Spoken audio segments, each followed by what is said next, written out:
संदर्भात एक महत्त्वाचा 12 वर्षानंतर निर्णय तुम्ही घेतलेला आहे. स्वागत होतंय विरोधी पक्षांकडून स्वागत.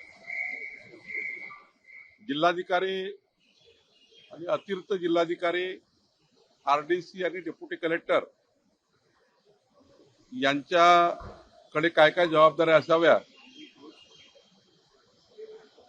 12 वर्षापूर्वी विभाजन झालं होतं, पण आता बदलत्या काळामध्ये काही जबाबदाऱ्या ऍडिशनल कलेक्टरच्या वाढवल्या, काही जिल्हाधिकाऱ्यांना वर्क केले आहेत, काही आरडीसीला वर्क केले आहे. त्यामुळे योग्य पद्धतीनं कामाचं जे काही विभाजन झालं तर अजून गतिमान प्रशासन होण्याकरता फार आपल्याला त्याचा उपयोग होईल.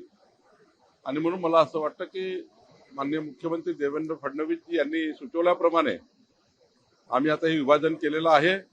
नक्कीच आमचे जिल्हाधिकारी आणि ऍडिशनल कलेक्टर, आरडीसी आणि डेप्युटी कलेक्टर, तहसीलदार या विभाजनानंतर चांगल्या पद्धतीने काम करतील आणि जी अपेक्षा सरकारची आहे ती पूर्ण करतील. एकनाथ शिंदे यांची प्रकृती काल बिघडली आहे, रुग्णालयात त्यांना दाखल केलं, प्रकृती स्थिर असेल. नाही, मला वाटतं की थोडा 3-4 दिवसापासून एकनाथजीची तब्येत चांगली नाही आहे, पण आता तब्येत ठीक आहे. निश्चितपणे उद्या परवा सोमवार मंगळवारी एकनाथजी पुन्हा विधिमंडळात येतील. मिसिंग लिंक एक फोटो काही येत आहे, व्हिडिओ येत आहे. मिसिंग लिंक वरती 2 महिन्यामध्ये खड्डे पडले आहेत मुंबई पुणे एक्सप्रेस वेवरच्या. त्याकडे सरकार कसं होते, पाऊस जास्त झाला आहे. यावर्षी मिसिंग लिंक तयार झाली आहे. कधी कधी आपण काम करताना काही गोष्टी राहून जातात, त्याच्यामुळे होतं. कधी कधी खूप जास्त पाऊस असल्यामुळे होतं, पण त्यातून आपल्याला कळतं. आणि तो हा जो पिरियड असतो वर्षभराचा, तो त्या ठिकाणी कॉन्ट्रॅक्टरकडेच त्याचं मेंटेनन्स असतं. त्या वर्षात त्याला पूर्ण चेक करावं लागतं, कुठे कुठे कामात काही बिघाड झाला त्यांच्याकडनंच ते करून घ्यावं लागतं. त्यामुळे डिफेक्ट लायबिलिटी पिरियड जो असतो याकरता असतो की वर्षभर 6 महिने जे काही आहे त्यात दिलेल्या कॉन्ट्रॅक्टमध्ये त्या काळात त्यांनी पूर्ववत करून द्यायचं असतं. त्याला सरकारचे पैसे लागत नाही. त्यामुळे आता कळलं आपल्याला की कुठं त्या ठिकाणी कामात काही राहून गेलं किंवा पावसामुळे काही होऊ शकतं.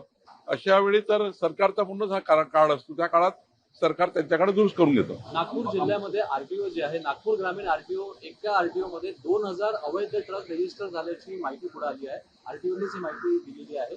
नागालँड, अरुणाचल प्रदेश आणि काही लक्षद्वीप मधून अवैध पद्धतीने ट्रक रजिस्टर केले, ते नागपूर ग्रामीण मध्ये आणले. रेती माफिया आणि इतर हे ट्रक वापरतात चोरीचे. महसूल मंत्री म्हणून तुमचं कसं लक्ष? मी आधीच सांगितलं होतं की मी प्रताप सरनाईकजीला हे सांगितलं आहे की या पद्धतीनं काही आरटीओ चुकीचं होत आहे. मागे एकदा बैठक घेतली होती, काहीतरी स्मेल मलाही या गोष्टीचा आला होता आणि त्यामुळं आम्ही याची तक्रार केली होती. त्या तक्रारीवर प्रताप सरनाईकजींनी चांगली कारवाई केली आहे. त्यांनी कडक कारवाई करून याला पकडण्याचा प्रयत्न केला आहे. अमित साटम यांच्या वक्तव्यावरून विरोधकांना मोठी टीका होत आहे. मी परवाही सांगितलं की अमित साटम हे प्रगल्भ नेते आहेत. बोलण्याचे कधी कधी संदर्भ असतात, टिपलं वेगळं जातं, सांगितलं वेगळं जातं. पण अमित साटम कधी असे त्या ठिकाणी इतक्या मोठ्या घटनेबद्दल असे हावभाव करणार नाही किंवा असं हास्य वगैरे करणार नाही. एका वेळी बोलून बोलून 2-3 विषय येत असतात, त्यामुळं एखादी घटना सांगितली मग दुसरी सांगितली, आपल्याला वाटतं पहिल्या घटनेबद्दल त्या ठिकाणी काय होते आहे. त्यामुळे अमित साटम हे सेन्सिटिव्ह नेते आहेत, संवेदनशील आहेत. त्यामुळे असं कुठलंही त्या ठिकाणी जे गैरसमज तयार करण्यात आला तो गैरसमज लोकांनी दूर केला पाहिजे. राष्ट्रवादीचे जयंत पाटील यांनी बीएमसीच्या निधीमध्ये अपव्यवहार होत असल्याचा आरोप केला. ज्या ठेवी होत्या 2021-22 मध्ये त्या ठेवी आता कमी झाल्याचा. राष्ट्रवादीचे शरद पवार गटाचे नेते जयंत पाटील असं बोलतात हे हास्यास्पद आहे. खरं तर त्यांनी आपले पार्टनर उद्धव ठाकरेच्या सरकारच्या काळामध्ये काय काय झालं जरा एकदा चेक करून घेतलं तर बरं होईल. कशाला त्याच्यामध्ये आता जायचं आपल्याला. शेवटी आरोप प्रत्यारोप करण्यापेक्षा माननीय एकनाथजी, माननीय देवेंद्रजी, एकनाथजी मुख्यमंत्री असताना बऱ्यापैकी डिपॉझिट असलेला पैसा हा मुंबईच्या डेव्हलपमेंटवर त्यांनी खर्च केला. हा हीच भूमिका असली पाहिजे. पैसा डिपॉझिट ठेवण्यापेक्षा राज्याचा जीडीपी कसा वाढेल, राज्याचं इन्फ्रास्ट्रक्चर कसं डेव्हलप होईल, त्यामध्ये कशी वाढ होईल याची काळजी घेतली पाहिजे. अंबरनाथचे उपनगराध्यक्ष यांनी काल एक वक्तव्य दिलं, टक्केवारी ह्या कंपनी घ्या, या वक्तव्यात कुठेतरी संताप व्यक्त केला जातो. नाही, असं बोलू नये. टक्केवारी या विषय सरकार टक्केवारी या विषयावर कोणीच काम करू नये. पारदर्शी लोकाभिमुख काम केलं पाहिजे. छत्रपती शिवाजी महाराजांचा महाराष्ट्र आणि आपण छत्रपती शिवाजी महाराजांचं रोज नाव घेतो, तर आपण काही भूमिका शिकल्या पाहिजे. सर, उद्धव ठाकरे रामरक्षा पठण खूप दिवसांनी उद्धव ठाकरेजींना चांगली बुद्धी कोणीतरी दिली आहे. आता या दिलेल्या बुद्धीचा चांगल्या पद्धतीने वापर करतील असं मला वाटतं. उद्धव ठाकरेजींनी या विचाराशीच फारकत घेतली होती. अयोध्येला जाण्यासाठी तयार नाही उद्धव ठाकरेजी, कारण काँग्रेसची युती केली आहे. मताचं लागून चालन करण्याकरता लोकसभा विधानसभेच्या निवडणुकीमध्ये मी कसा दूर आहे अयोध्येपासून, अयोध्येच्या भगवान प्रभू रामचंद्रापासून मी कसा दूर आहे, हे दाखवण्याचं काम उद्धव ठाकरेजींनी केलंच आहे. कुठे गेले अयोध्येला या काळात? आणि त्यामुळं किमान आता हे सर्व हिंदुत्ववादी कार्यकर्ते, खासदार आमदार बाहेर चालले आहे, त्यांना असं वाटतं की भगवान प्रभू रामचंद्राचं नाव घेऊन काहीतरी जमेल.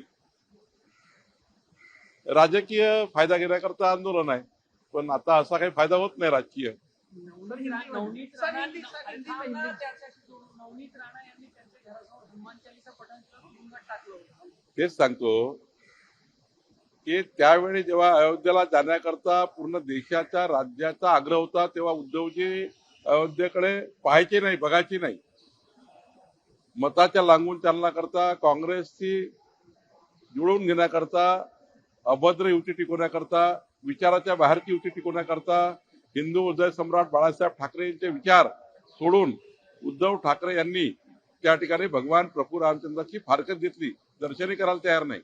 आता सारं निघून गेलं म्हणून उद्धवजी पुन्हा एक चांगल्या बुद्धीनं एक चांगलं आंदोलन करतायत. त्याबद्दल आमची काही मनाई असू शकत नाही. आंदोलन करायला केलं पाहिजे, पण किमान हा विचार काही काळ टिकून ठेवला पाहिजे. काही काळ हा विचार टिकला पाहिजे.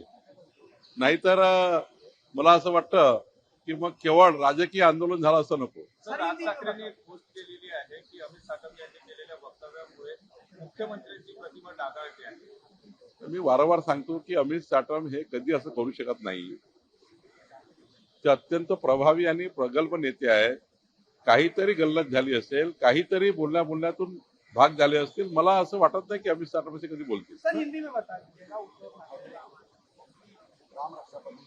देखिए, उद्धव जी को अच्छी बुद्धि है, इसके लिए मुझे भी अच्छा लग रहा है. हमने वो दिन देखे हैं महाराष्ट्र में जब उद्धव ठाकरे जी को अयोध्या जाना था.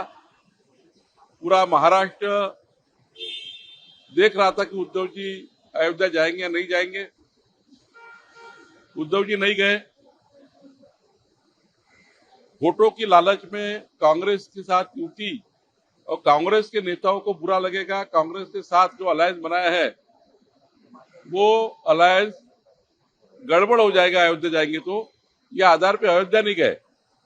नवनीत राणा जैसे नेता को हनुमान चालीसा पठन करने के बाद उनको 14 दिन जेल में डाल दिया गया. 14 दिन जेल में डाला नवनीत राणा को. हनुमान चालीसा पढ़ा था, कुछ नहीं किया था. और ऐसे में उद्धव ठाकरे जी आज एक अच्छी बुद्धि से थोड़ा आंदोलन कर रहे हैं, तो ठीक है, यही बुद्धि उनकी चलती रहे. कांग्रेस के विचार उन्होंने पकड़े हैं, वोटों का लांगून चालन पकड़ा है, वोटों का तुष्टीकरण करने का प्रयास उद्धव ठाकरे जी ने किया है. अब देखते हैं कब तक ये बुद्धि टिकती है कि राज्य केवल वोट लेने के लिए या अपनी जो अच्छे अच्छे लोग हिंदुत्ववादी कार्यकर्ता छोड़ के जा रहे हैं उनके मन में कुछ भावना निर्माण करने के लिए कर रहे हैं. लेकिन मुझे लगता है ये बहुत ज्यादा टिकने वाला नहीं है. उद्धव जी फिर कांग्रेस की राह पर ही जाएंगे.